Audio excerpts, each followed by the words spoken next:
We have not started yet. I'm just testing out the system now. Okay, testing. 1, 2, 3.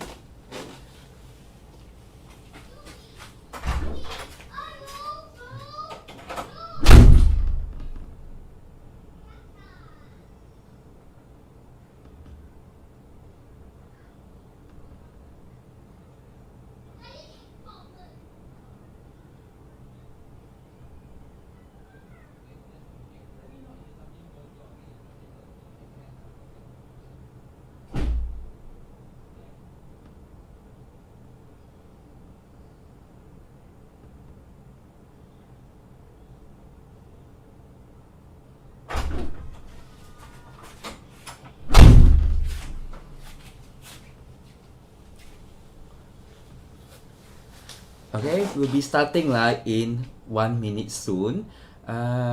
So I'll just stay here until the clock starts at 8 p.m. sharp. Then after that, then we'll begin.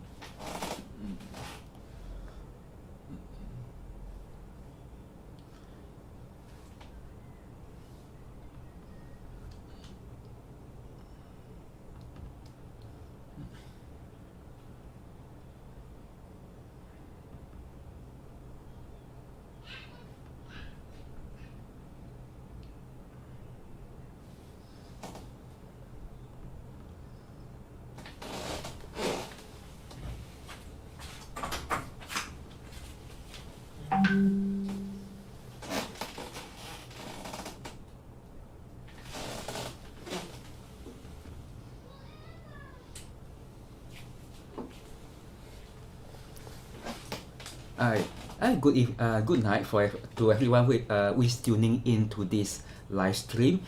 Now, most of you are probably in the city of Singapore now, where we have this some sort of lockdown, what we call it a circuit breaker. Normally, I will conduct this course, and actually I plan to do this course starting from this month for those teachers who do plan to take the teaching exam early next year. But since I can only resume that next month, so I decided to avail the first of these lectures online in YouTube. Now, a very warm welcome again for everyone who is tuning in. Now, my name is Charles Wu. I'm a piano teacher in Singapore, obviously. Now, I have had a few teachers who have passed this deep teaching, but I decided to offer this training in a way that's more organized. Now, tonight lecture is on teaching approaches and structures. Now, I hope if you are watching this, you're watching this on a laptop, because there's a slide here. If you are using phone, I think it's going to be quite tiny to watch that. But if you need a copy of this slide, do let me know. I can give it to you. Now, the video will still be available until maybe I take it off a few months later. So do feel free to rewatch it and review. Just drop me an email if you have questions. Now, at the end of this live stream, I will accept questions in the live chat, and then I will try my best to answer to my best ability. Now, I will try to speak in a way that is very easy to understand. I'm aware that maybe some of you may not be teaching for a very long time. Some of you are actually just parents, adults who are learning piano, and maybe you are just looking for some tips to know how to manage your music learning children better, or you just need some tips to set you off in the better direction. So I'll try to make it easy to understand. And I think that what you learn in this lecture can also be applied to other non-music subjects, even your academic subjects, your sports. I think the principle that make up a good teaching are more or less universal across all education subjects and activities. Now, without further ado, now I'm going to start the lecture now. Now, this is the first of the 15 lectures that make up the DipAB teacher training course. Now, if any of you are interested to take this course, now you may be a teacher, maybe a young teacher, or just someone who's considering to join the profession. Now, we will start the course next month properly in one-to-one setting in Singapore. So if you are interested, do let me know. And for those that that may not be in Singapore, now I'm going to figure out a way for you all to attend online, maybe through Zoom. We'll see how it goes. Now, teaching one-to-one approaches and structures. Now, this is the first lecture. Normally, in this first lecture, that we need to establish a lot of things. So it's I will get to know everybody in the group, and also start to find out more about why do they teach and so on. So I'm going to do this very briefly in this lecture. Now, the first questions that normally that I will ask to teachers who are learning with me is, why do you teach? If you are taking the exam, this is also highly probable question the examiner will ask you. Why do you teach? Now, we may have many reasons to why we teach, and I think that all these reasons are valid. Now, you may be teaching for money. Some of you may be teaching maybe teaching to supplement your income as a housewife, a part-time worker. Now, there is a perfect reason. Now, some of you may be doing it for the passion because you are passionate about music and educating the future generation. Some of you may be doing it for personal achievement. Now, and you are just doing it as a challenge to yourself. Now, all these reasons are perfectly fun, and I don't think that we should think less of people who do not have the same reason as us, as ourselves. Now, then the next one, we need to talk first. What is a good teacher? Now, this is a very interesting question because whenever I ask this question, you get many various answers. Now, I'm not going to give a very definite answer to this, but rather than I just want you all to think. So I'm going to give you some questions that you can think about, and then if some of you are interested, let me know what you think about the answers to this. Now, does a good teacher means that teacher must produce good results and achievement from student? Does it mean a good music teacher, an instrumental teacher, has a good piano technique and performance skill? Is a good teacher motivating or more strict? Now, that is an interesting question.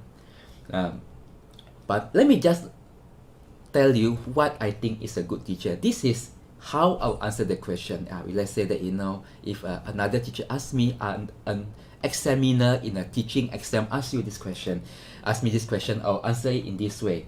Now, I believe a universal answer that probably will suit this question is, a good teacher is simply a teacher who realizes their students' maximum potential. Now, of course, each student is different. Some students are more talented, less talented, more hardworking, less hardworking. But the key thing here, each of them have their potential, and it's our job as a teacher to maximize their potentials. Now, I wrote here, exam, festival, and competition result should reflect the ability and effort a student is willing to put in. Now, so if the student is capable to achieve a good pass for an ABSM exam, then it is your responsibility to help them try their best to achieve it. If the students can win a big competition, then you should try your best to do it also. Now, a good teacher will also need to be aware of their student limit. So don't push, but also don't under push. Then don't force, but don't hold back either. Now, and then some of the other thoughts that I have. Now, I think that a lot of us like to say a good performer is not necessarily a good teacher. But what I believe is universal, and I think this is my personal belief, a good teacher is always a good performer. Yeah, I know that whenever I say this, some teachers were not very pleased when I say this, but I do believe that if you really want to be a good teacher, you need to set a good example, and you set a good example by maintaining a good practice routine and performing alongside your student. Even just one piece in your recital, that's fine. But at least your student need to see that the teacher are going through the same thing as the students. Now, continue practice and perform. And then, of course, I feel that like your playing level should be comfortably above the level you are teaching. If you are teaching grade 8 ABRSM, make sure you can actually play the pieces comfortably and your actual repertoire are above that level. Now let's go to the next slide here. Now, this next slide, know your student. This is very important because you see, like, it really surprises me, like, that how many teachers that like do not know their students so well. Now, I'm not talking about superficial stuff like, oh, my student likes Frozen, blah blah blah, all this. But really, it's like, you know, that a teacher like needs to know like really fully the learning background of a student, so the teacher is able to modify and customize the teaching approaches and structures for the student. Now, I repeat again, the teacher needs to know fully the student's learning factors, so the teacher can decide on the correct approach and structure for the students. Now, a few things that you need to know about your student. And if you do not know all this, then it's a good idea to find them out in the next few lessons that you have with your student. First, of course, you need to know your student interest and motivation level. Like, does the student love music a lot? Like, you know, that the students like listens to Spotify every day for classical music, jazz music, and goes to all the symphony orchestra concert. Or the student just attends piano lesson because their parents make them do it. Now, there is a big difference in that, and the way you conduct your lessons will be very different. Personal goals. Some students have big personal goals, like that some students want to win the national competition, but some students just want to pass one exam per year because that's what their parents want them to do. Parental and peer support. Now, some students have good parental support. You know, the parents sit down with them to help them practice. Some parents, they just don't bother, they just there, and the students are left to practice by themselves, never attend their concert. And some students have classmates who play piano all the time. Some students may find themselves in the school, they are the only person playing the piano in the entire year class. That's often the case with a lot of the average students.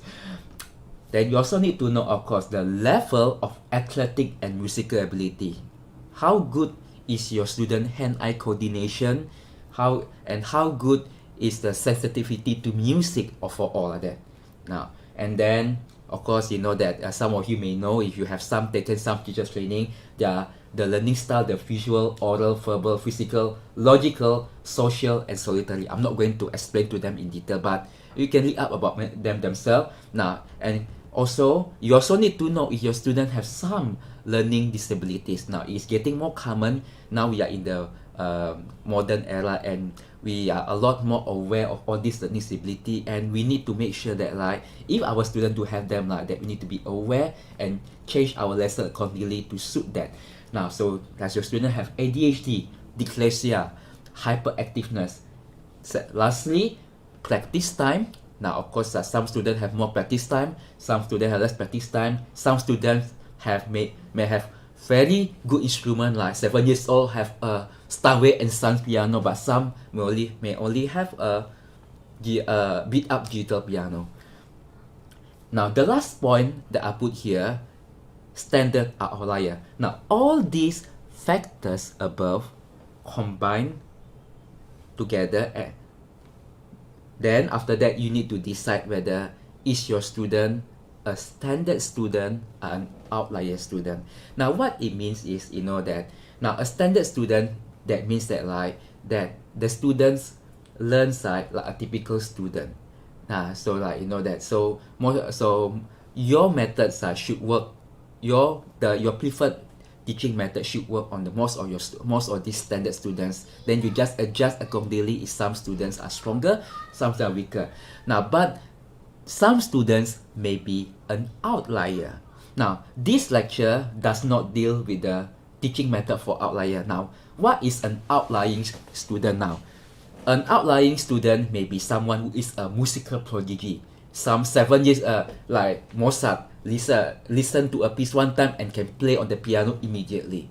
Yeah, like you see, like those are super prodigy online, 5 years old playing Bach partita. Now, those are outliers. They have excellent support, excellent athletic musical ability. Everything is so much more advanced compared to the children of their age. But an outlying student may also be someone with severe disability, like you know that, like maybe Down syndrome and or a severe ADHD. Now those are outlying students. Now, if you are not comfortable teaching outlying students where you do not have the skill needed to do it, then it is okay not to teach them and let teachers who are actually qualified to teach these outlying students. But this lecture will deal with standard students, those students who can function pretty much like not like your normal everyday students.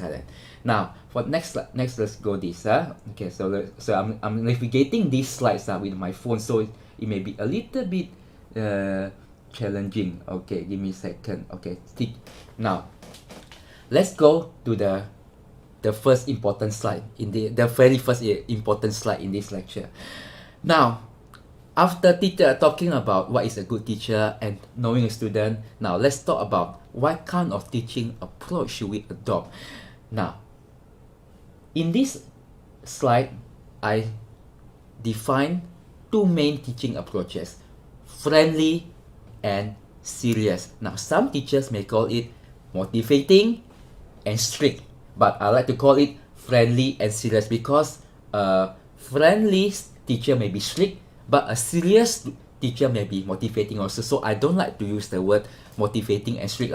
I know that's how you who did this course last time, but I used that word last time, but I changed my mind now. So I use friendly and serious now. Now, they are not mutually exclusive. So a lesson may have both elements of friendly and serious approach, and also you may change the approach for a particular student from time to time.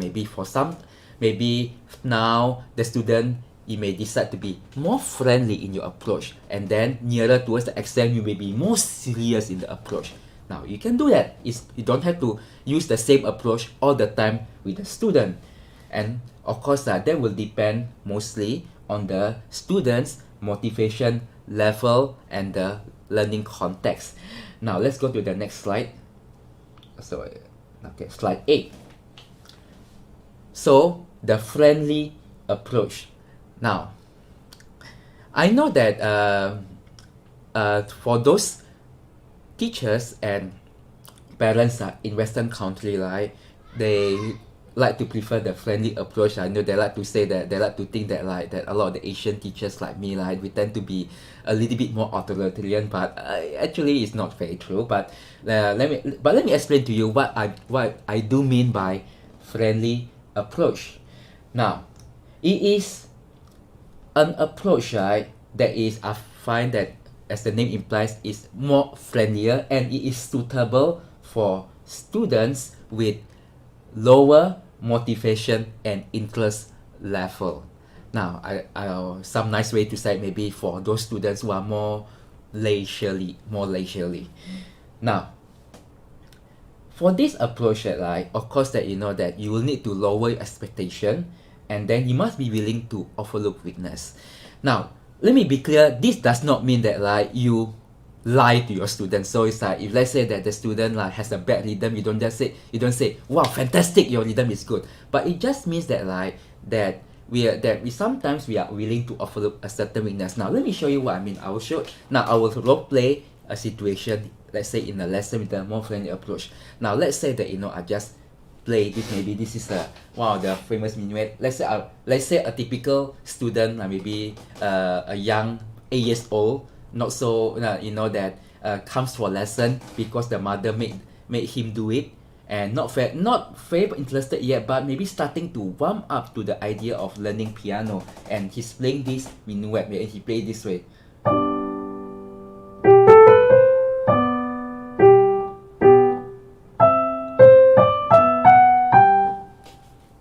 And of course that that some of us may cringe at that playing. Now, but of course, if you are friendly, you will say, well done. I see that you try to play it.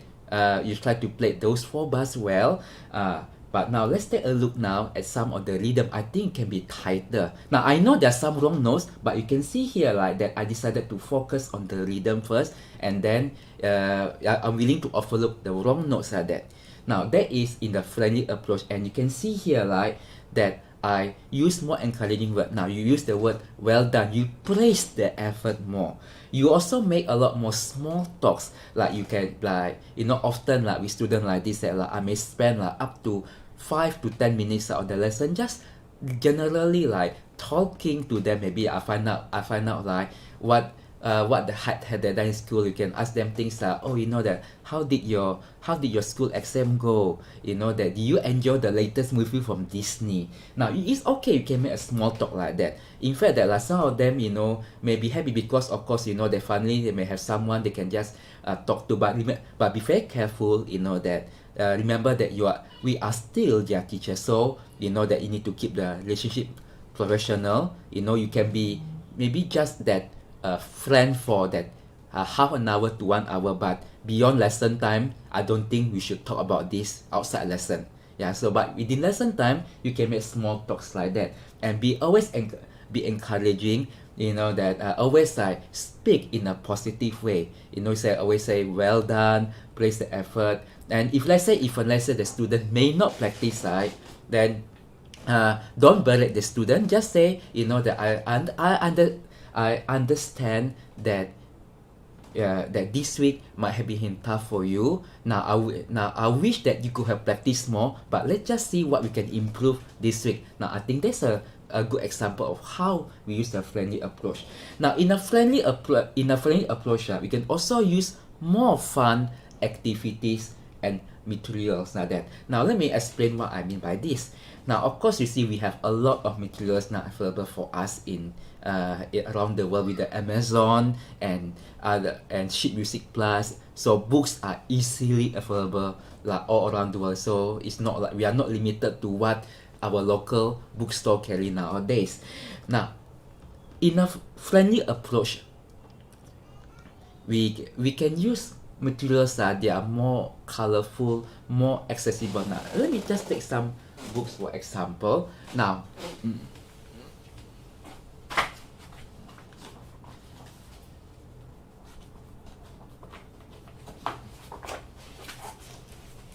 like for the little children, that probably that that most of you are aware of the piano adventures, and you can see that the books are colorful. Now in a friendly if you are using the friendly approach for lesson, now we can use it, like you can use this kind of books, and you can use like more games, like like more fun games like flashcard, the boom whackers, percussion instrument, like playing with a beach ball. Now there are many activities you can do in a friendly approach lesson.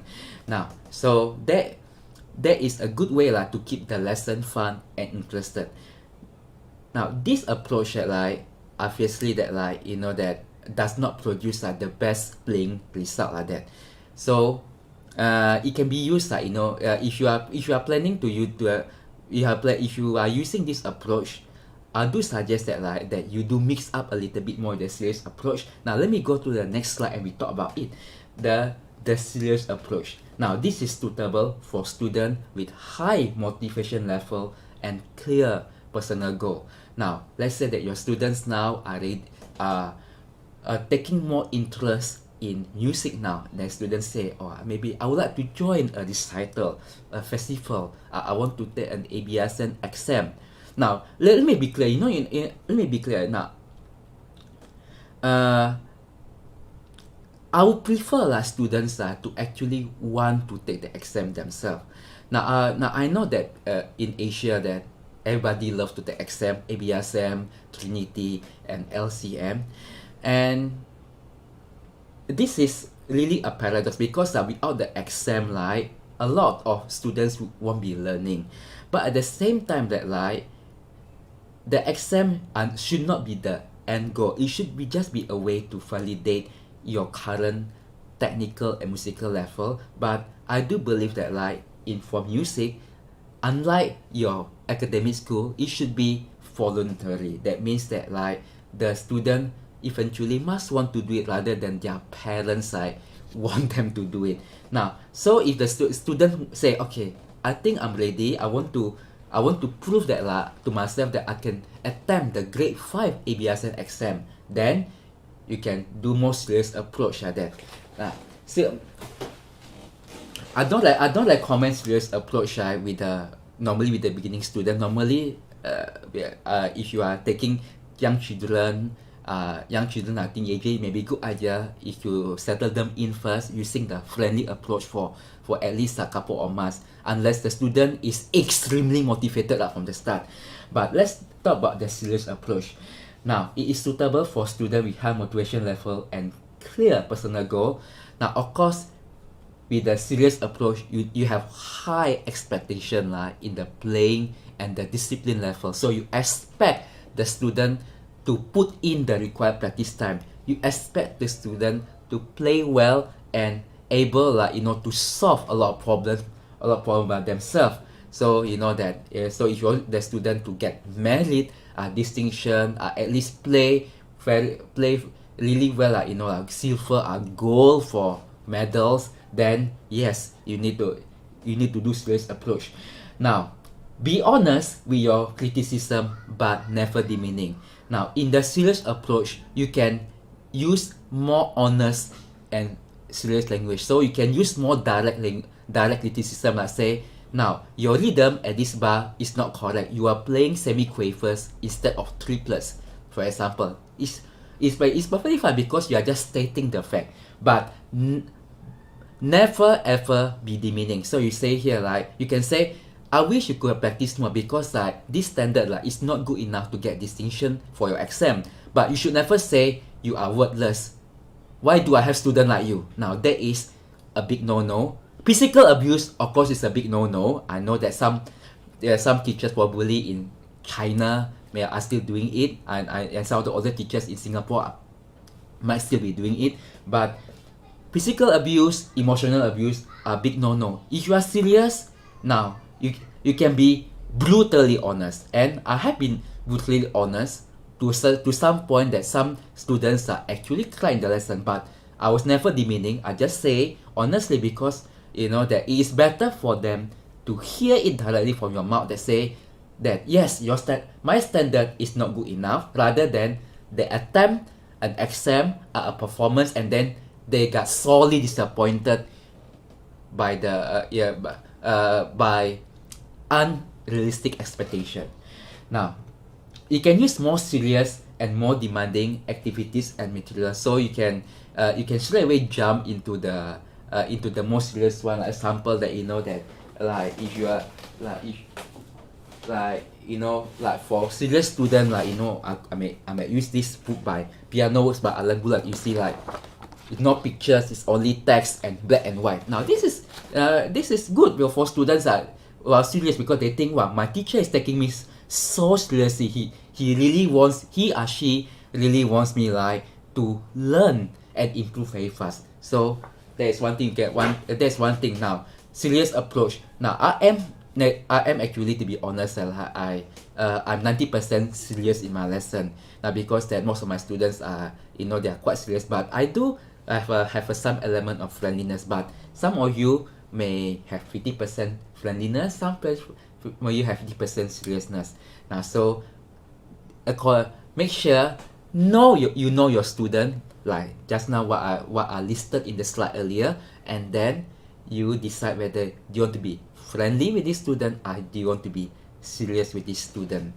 Now, so let's go to the next one. Before we did talk about structure, we need to talk about what is a good lesson. Now, personally, this is what I think is a good lesson. Now, 3 main points. A good lesson need to be engaging. A good lesson need to be well structured, and also it needs to be holistic and productive. Now, I put that in parentheses, simultaneous learning. We are going to talk about it a little bit more closely later. Now, first thing, what is an engaging lesson? Now, I teach piano in Singapore, and Singapore is probably one of the most competitive cities in Asia academically, and there is really a pressure that for students to learn a lot of things very quickly and to improve, and if you compare really that the academic abilities of the students in my city compared to maybe say other place like Vietnam or Indonesia, that we are quite a lot more advanced, and because of this high expectation that now often that that I understand that lessons are often very fast paced, and and a lot of teachers sacrifice being engaging just to jam as many information as possible for the student. Now, but I would like to encourage you that that for all the teachers who are teaching music here, now I think let's remember that it's not about how, it's not about that. Yeah, it's not that let's just forget about the result and how fast the student will progress. And I do want my student to progress well, but really it's a lesson has to be engaging.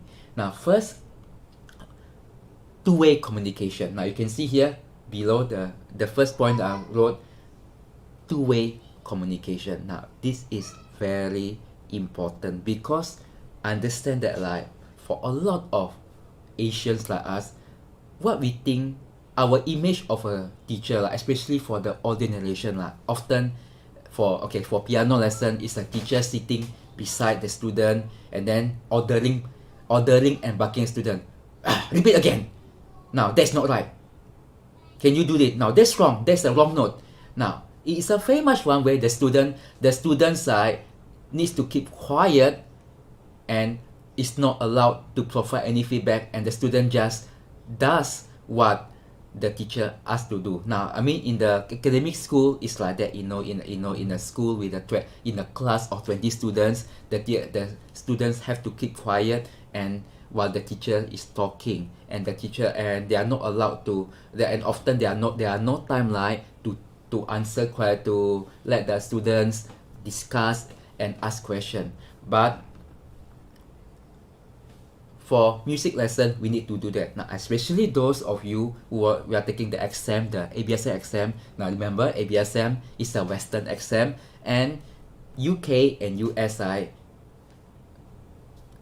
they do expect their teacher side to be this way. That means the teacher side engage in two-way communication with the students. Now, you need to ask questions. Now, so for example, example, just a basic one that I always teach to the potential teachers. Example, that now if let's say you just want the student to play a scale. Now, rather than just barking at the student to say, can you now play for me C major scale? Then the student plays. Now, that is not two-way. There's one way. Now, just a simple tweak makes it two-way immediately. Now you can say, now I would like you now to play a major scale.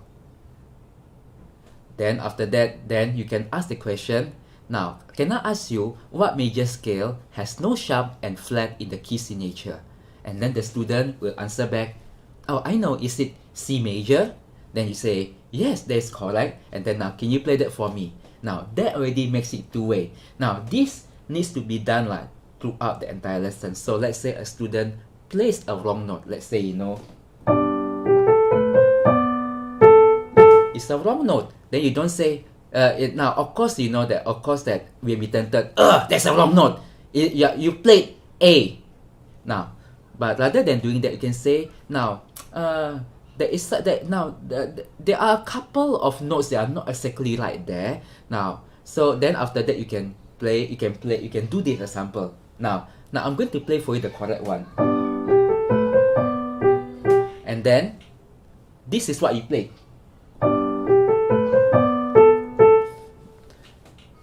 Then you can ask the student, so what do you think are the differences there? Then the student say, I think I played 2A's instead of 2G. And then you can ask, now can you repeat that again, like with the correction? Now, so that simple interaction becomes two-way, and that is engaging. The student actually engage in that interaction. The student needs to think, and of course, the question might not be limited to you only. The student may also ask the question back, and I always encourage the student side to ask those questions that and I always make sure that I answer them. Like the student may ask, should I play this faster?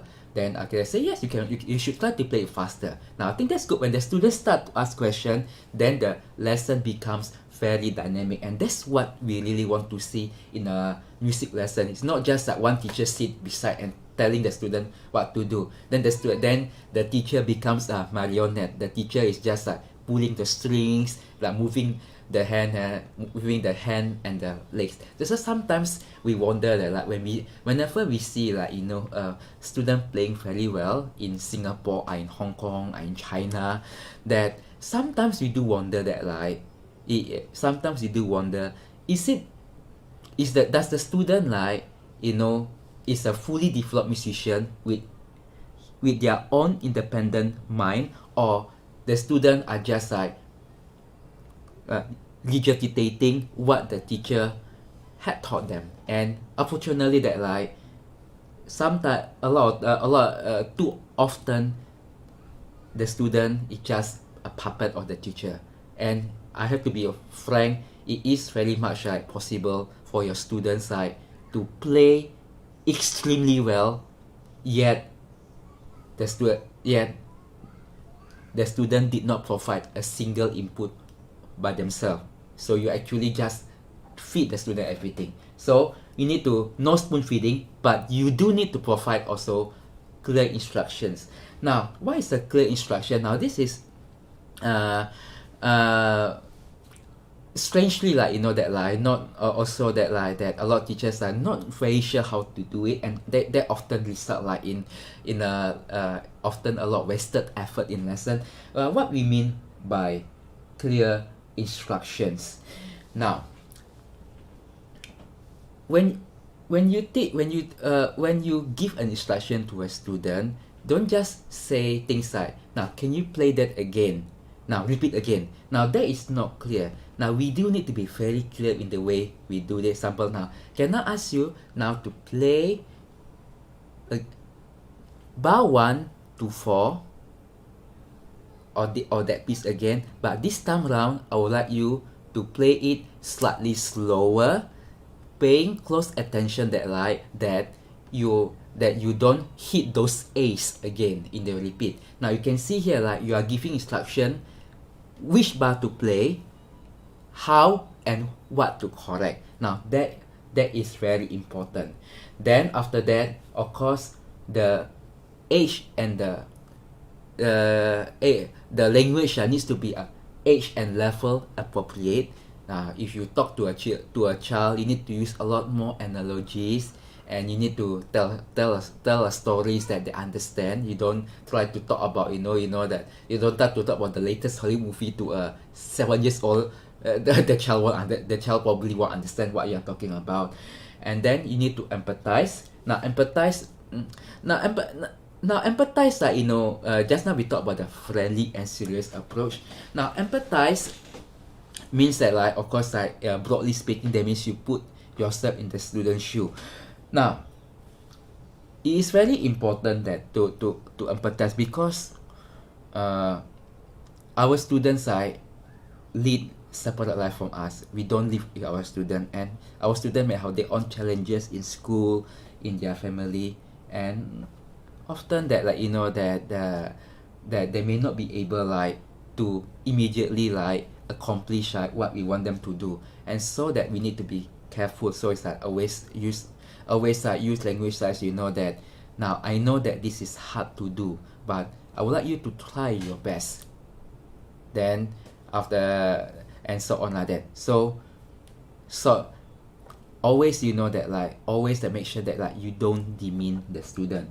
Now and lastly, demonstration, like you play a lot for the student, and there's always a good way to really like that to make the student very interested. Now and I can tell you that like that part of the draw that like why do a lot of the students they like to learn with me, because I demonstrate quite extensively my lesson, and I think the students they like to see the teachers play, but of course not too much in the lesson. Now next one. Now what is a well structured what is a good lesson is well structured. Now we are going to talk about the structure later, but let's just like see what is in a well structured lesson. First, now it needs to have a variety of activities. Now I mean, of course later on you learn later that we divide our lesson into blocks to work on some specific things. Like example, like we may work on sight reading, we work on pieces, and we work on technique, and so on like that.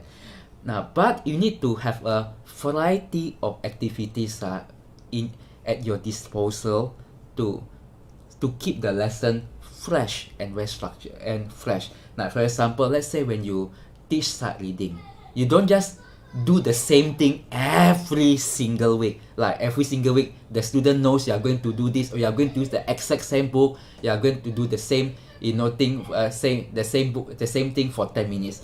Now that makes the lesson stale and predictable. So example, for the sight reading, like example, I have a few activities that I do. Now I may ask student like to prepare an extract from a sight reading book, like Joining the Dots, Improve Your Sight Reading by Paul Harris.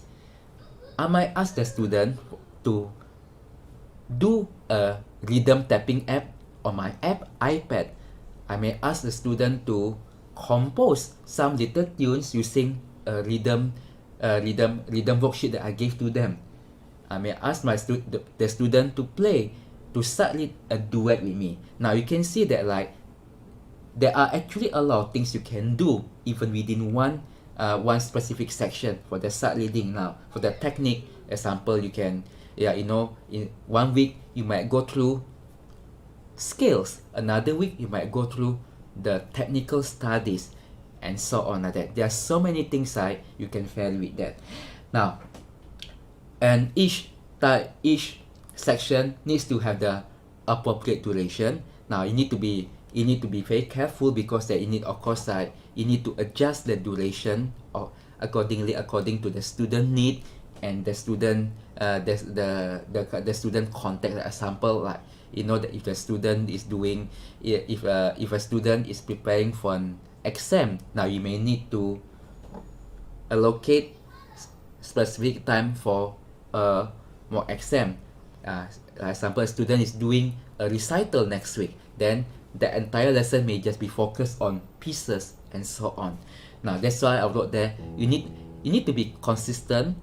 That means that that like there needs to be an order to your lesson, and the students know that, but you also can be flexible and to adjust it according to the students' needs. Now the consistency part, that's very important. Now I think a lot of teachers do not realize that how we structure our lesson that like actually reflect like the importance we place on those factors that we are trying to teach. Now I'm sure that like we met students with very bad sight reading level, students who cannot play scale, and so on like that.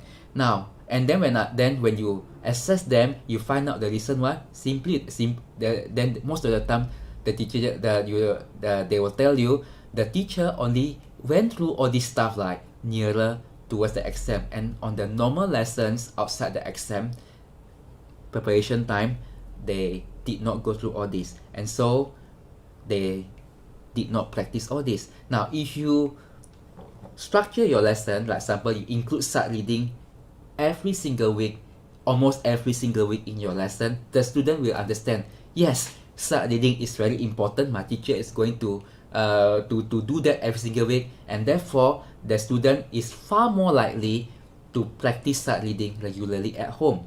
If you go through scales regularly, like once a week or once every 2 weeks, you ask your student to play scale often in your lesson, like for the pieces, later I'll show you how to do it, that of course you know the student are also far more likely to practice scale rather than not like that. And so that is very important. The consistency is important, and that is probably like, you know, that one of the most important thing I learned. I, like most teachers also, that when I started teaching piano, that I did not have a fairly well structured approach towards lessons. So sometimes it's often decided on the whim.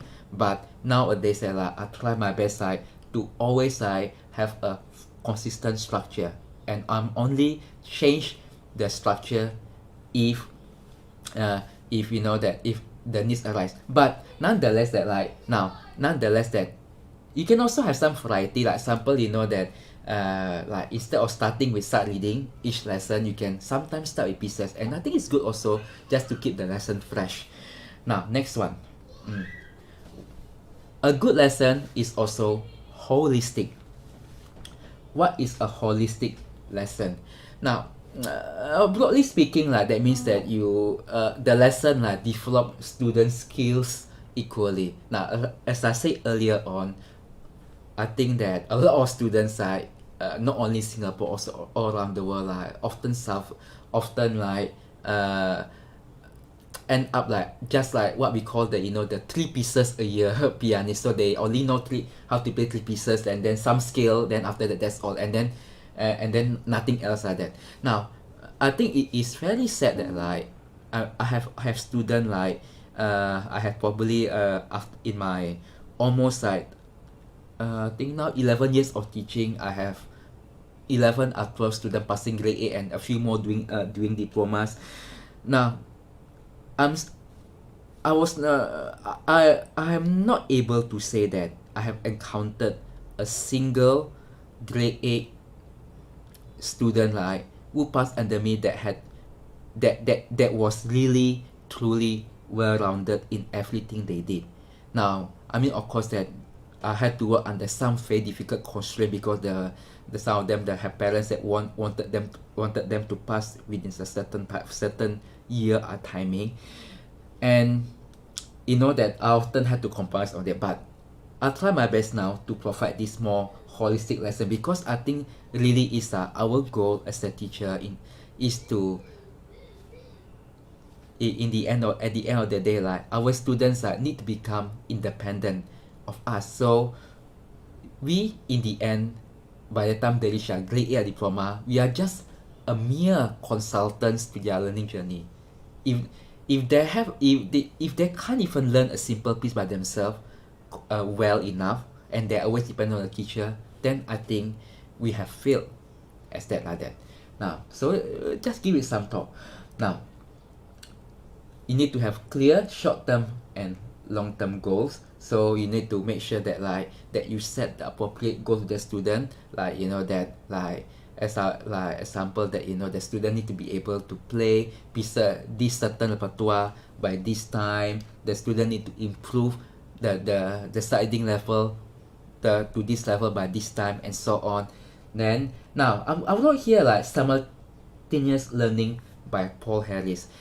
Now I have not put any actual quote by any other pedagogues in this lecture, but I need to mention this simultaneous learning by Paul Harris. Now, Paul Harris is a very respected British pedagogue, and also he works very closely with DipABRSM. And I think that this term simultaneous learning is basically associated with him nowadays. Now, what it simply means that he promotes this way of teaching that really is that tries to connect everything. So it's not say that you teach only sight reading in isolation of technique, and you don't teach technique in isolation of pieces. So everything is interconnected. Now let me explain what I mean. Now let's say that you know that like let's say that I'm teaching a piece called I'm teaching this Chopin Nocturne, the famous one.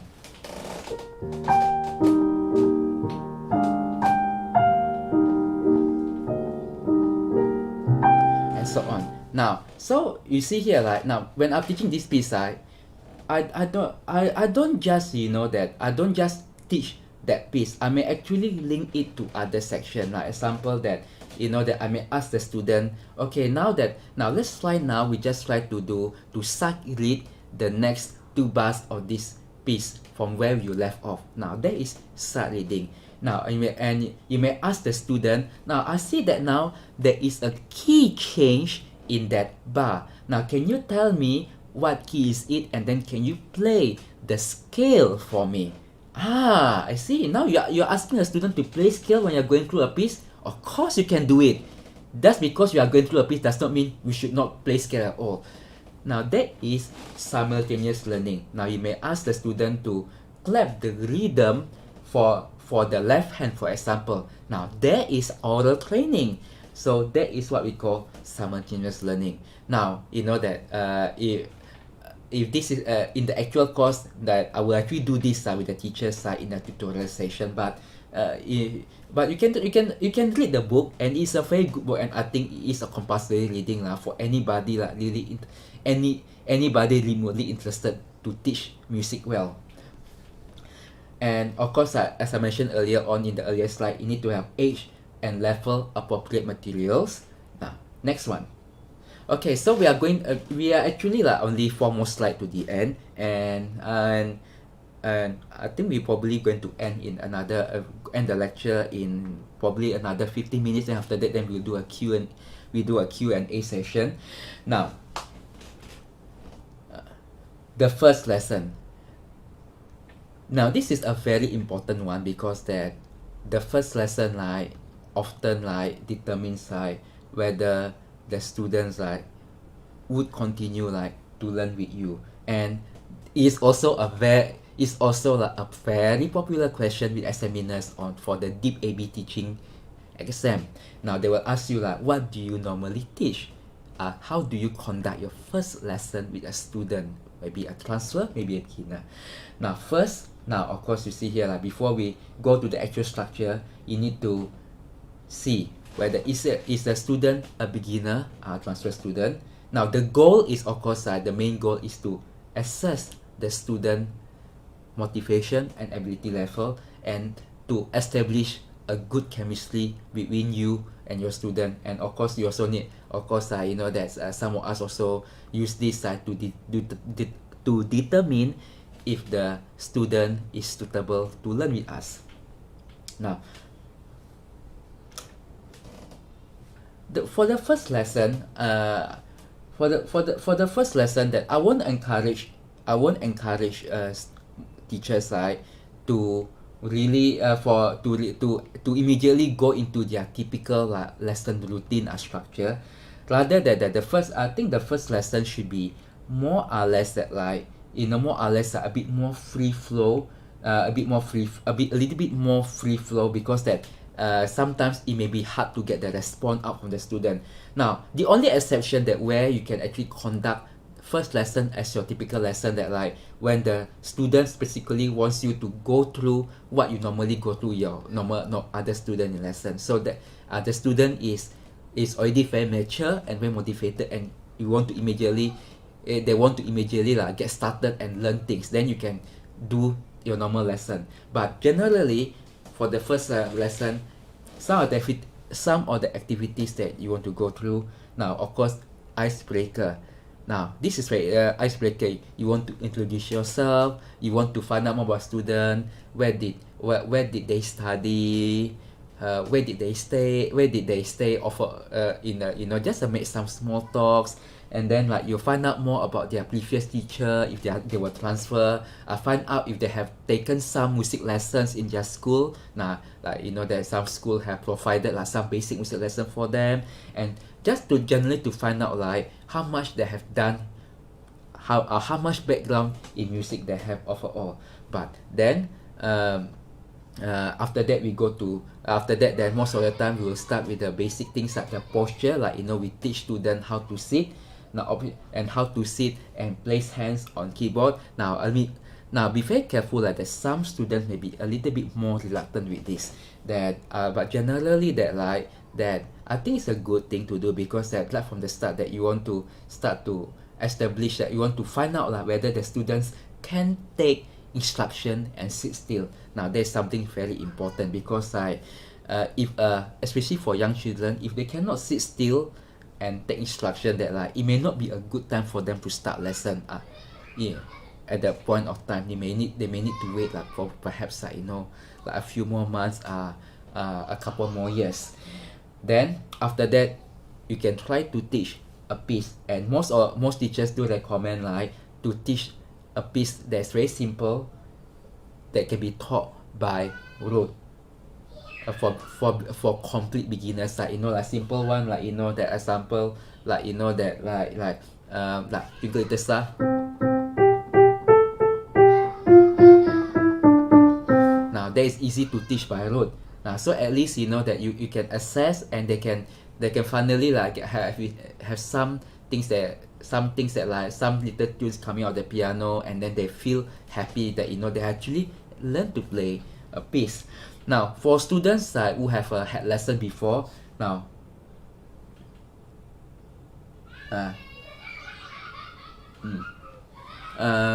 okay, I know. Thank you for some of your comments. Okay, so anyway, now for the students who have had lesson and they are transferring from another teachers, now you can straight away teach a current piece that they were currently learning. Like example, they may be learning an exam piece, and you try to teach it. So then after that, you try to bring a new improvement to the piece, and that is something that that can be very rewarding, because that maybe they have been working on that piece, and then it became quite stale, and the teachers probably the previous teacher might not be able to improve the piece further, but then you improved on that piece, and that can be quite motivating for the student. Now next we go to the typical lesson. Now I know that this is a lot info, and so I'm trying to keep this very brief and very easy to understand that. So I'll try not to use jargon, but if you find that you do not understand what I try to say, please raise some question later in the live chat. Now let's go to a typical lesson. Now let me be clear that as I explained to you just now, that what I'm teaching today applies to most standard students, and my lessons are geared towards classical style teaching like that. So so the students will be most likely learning classical repertoire, and some of them may be taking an ABSN exam, Trinity exam, and so on like that. I know that some of you may be teaching other instruments, and some of you may be teaching pop song, maybe Christian praise and worship. I'm not all these things like that. So what I'm showing you today may not be exactly applicable to directly, but I hope that what I show you can give you some idea further how to improve your current lesson. Now in the typical lesson that I do for my students, it does not matter what level are they, whether are they grade 1 student, or are they very advanced diploma level student. Now I try my best to have these activities.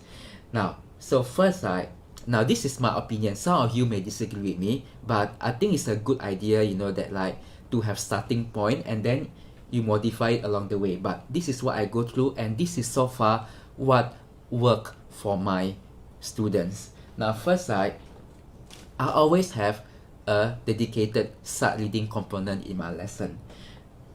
As I explained to you before, now I may that some of the activity I may do for sight reading, I may ask them to prepare an extract from a sight reading book, I may ask them to start a duet with me. I may ask them to do application on my iPad, like to rhythm to do the rhythm tapping. There's this application called Noteworks. Yeah, it's quite fun to do for the little kids. Now, for the start read, now I usually begin my lesson with the start reading. Now, there's personally I think that like start reading is the most important component of a classical learning, because if your student can't start read well, they won't be able to enjoy piano after they have lesson with you. I mean, of course, we can't teach our students like forever. They will eventually like stop lesson with us. If they can't start read well, they won't be able to learn anything well by themselves. So start reading is right at the top of my list.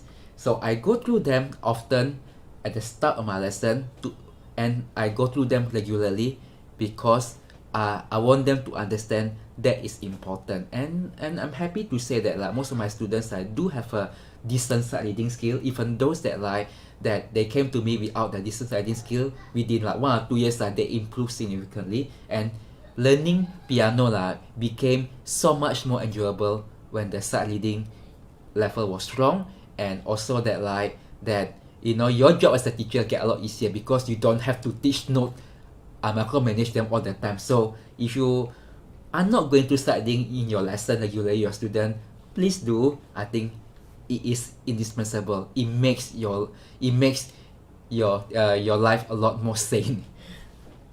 Now, how long? I think 1/3 of the lesson time is good. Let's say you have half an hour lesson, 10 minutes time will be good. And then you know that if you have 1 hour lesson, 15 to 20 minutes will be good. Then after that, technique. Now also very commonly neglected. Now it really amazed me that like whenever I have students that come to me just to prepare for grade 8. So normally they pass grade 5 or 6, and then they say I want to do grade 8. Then the first thing then I will ask them, so let's just continue what exercises that technical study that your teacher had given you. And I was amazed that they had not done any technical study at all, and this actually reflected in the way they play. The finger joints were weak, and the finger posture was wrong, all this like that. Now, and bad technique may still got you through the lower grade quite well, the easier pieces. In fact, I would say that even with bad technique, you could still somehow play well up to grade 5 or 6. And I have seen students who actually got distinction for grade 5 ABRSM exam, even though their technique was poor, but their natural athletic and muscular ability were still able to sort of work their way around the bad instruction.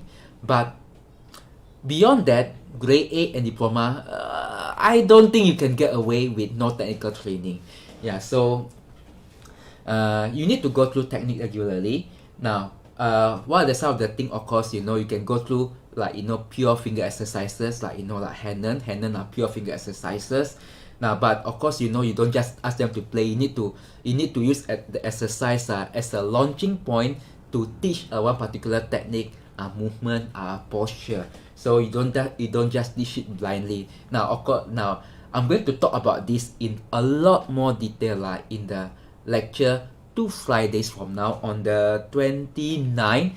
Now, the foundation of piano technique. Now, but for today, I'm not going to delve into this too deep because I think that we don't have time for that, and also it's outside our context for today.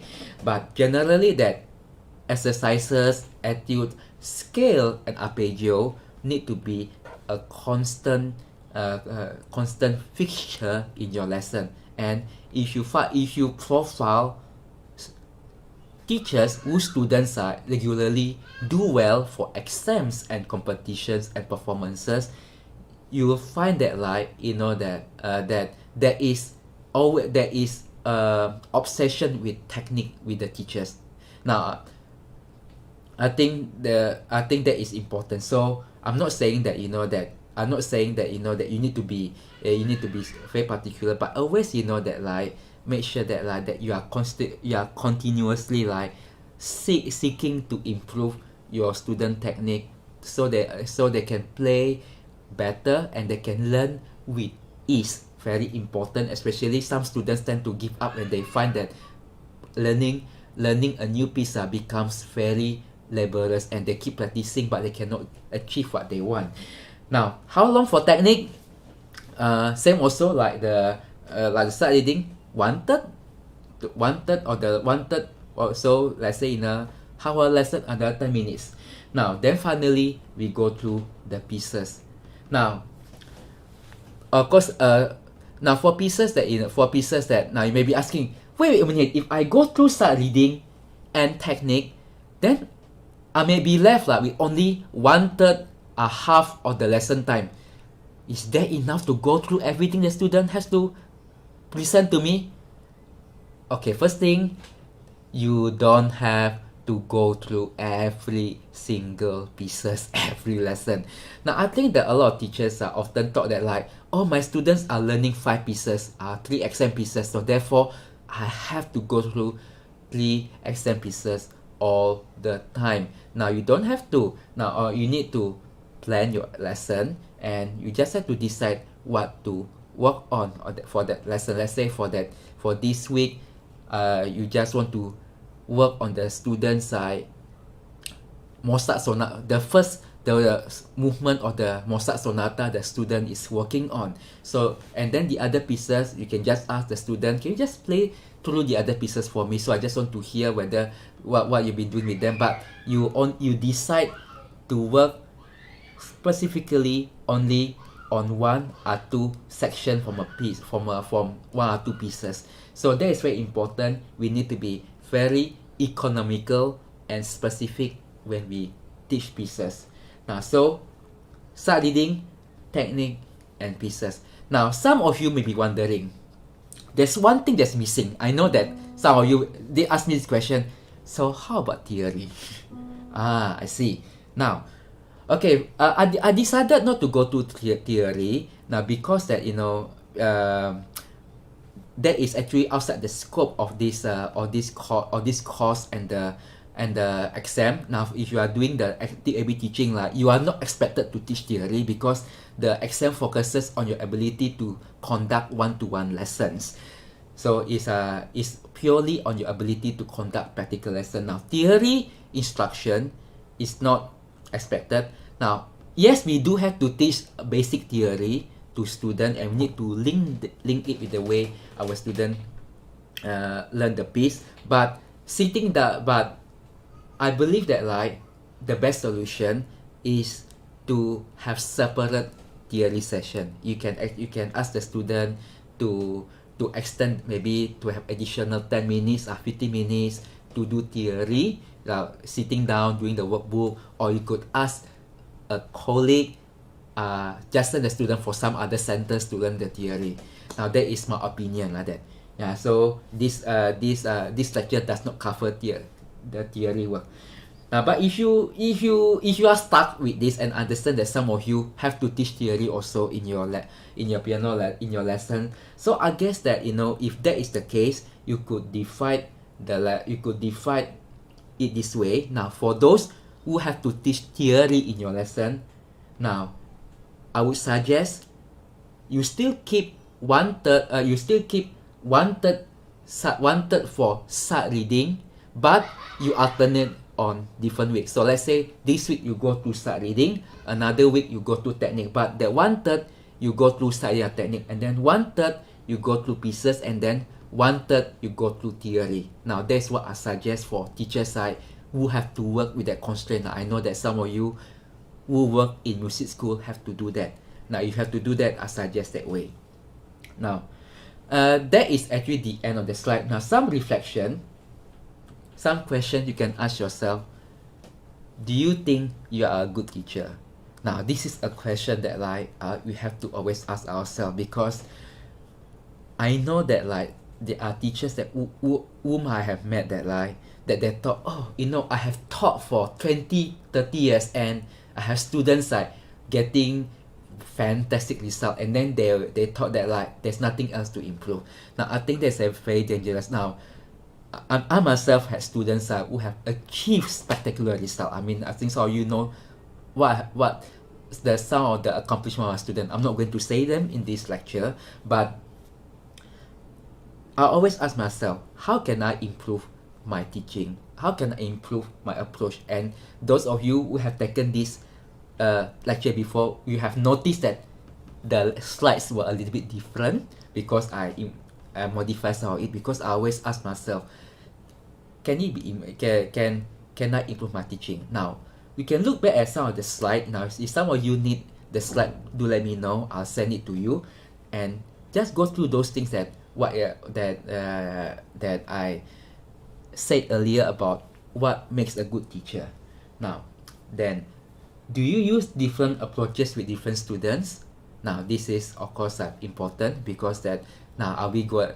Are you just a friendly teacher?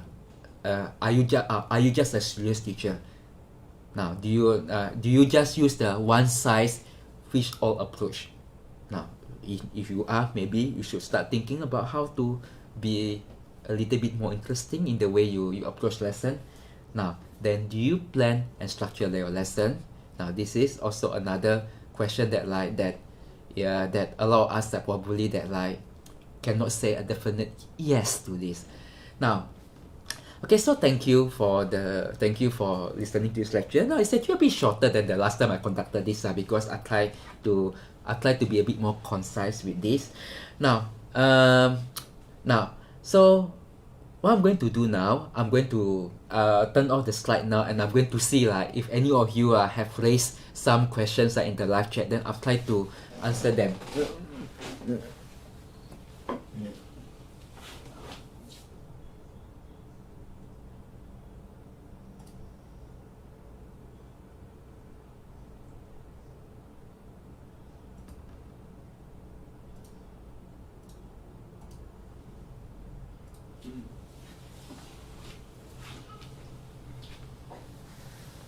Okay, so apparently that I see in my window there's no question. Any of you have questions?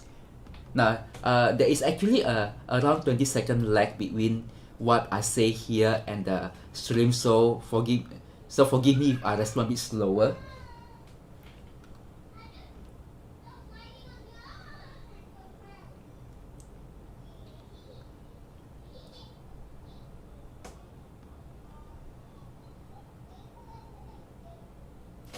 Okay, so I think that if there's no question, I think a lot of you are very shy. I know that whenever I attend a lecture also in my city, there are a lot of us are very reluctant to raise question. Now, I'm going to keep the link will still be available. Now, if you do have questions that you want to raise, do leave them as a comment, or you can email me directly in my website, and I'll try to answer them. Now, and I'll provide the details about the face-to-face the group lesson, the actual lesson in the next lecture. Now, I hope that you will tune in again. Now, if you do enjoy this lecture, do forward the link to your friends and your colleagues, and I hope they can benefit from that also. Now, thank you for attending. So I'm going to stop the stream now. Please feel free to play the video again if you want to view the lecture and do the revision. Thank you so much. Have a good night.